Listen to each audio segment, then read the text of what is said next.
اور تم جس حال میں ہوتے ہو یا قرآن میں سے کچھ پڑھتے ہو یا تم لوگ کوئی اور کام کرتے ہو، جب اس میں مصروف ہوتے ہو تو ہم تمہارے پاس ہوتے ہیں،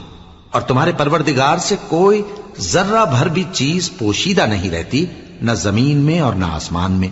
اور نہ کوئی چیز ہے اس سے چھوٹی اور نہ بڑی مگر کتاب روشن میں لکھی ہوئی ہے۔ سن رکھو کہ جو اللہ کے دوست ہیں ان کو نہ کچھ خوف ہوگا اور نہ وہ غمناک ہوں گے، یعنی وہ جو ایمان لائے اور پرہیزگار رہے ان کے لیے دنیا کی زندگی میں بھی بشارت ہے اور آخرت میں بھی اللہ کی باتیں بدلتی نہیں، یہی تو بڑی کامیابی ہے۔ اور اے پیغمبر، ان لوگوں کی باتوں سے آزردہ نہ ہونا،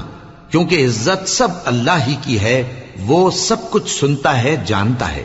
سن رکھو کہ جو مخلوق آسمانوں میں ہے اور جو زمین میں ہے سب اللہ ہی کے بندے ہیں، اور یہ جو اللہ کے سوا اپنے بنائے ہوئے شریکوں کو پکارتے ہیں وہ کسی اور چیز کے پیچھے نہیں چلتے، صرف گمان کے پیچھے چلتے ہیں اور محض اٹکلیں دوڑا رہے ہیں۔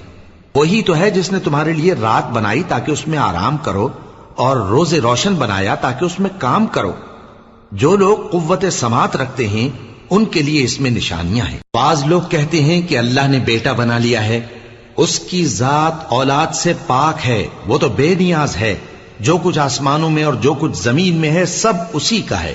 اے افترا پردازو، تمہارے پاس اس قول باطل کی کوئی دلیل نہیں ہے، کیا تم اللہ کی نسبت ایسی بات کہتے ہو جو جانتے نہیں؟ کہہ دو کہ جو لوگ اللہ پر جھوٹ باندھتے ہیں فلاح نہیں پائیں گے، ان کے لیے جو فائدے ہیں دنیا میں ہی ہیں، پھر ان کو ہماری ہی طرف لوٹ کر آنا ہے، اس وقت ہم ان کو عذاب شدید کے مزے چکھائیں گے، کیونکہ وہ کفر کی باتیں کیا کرتے تھے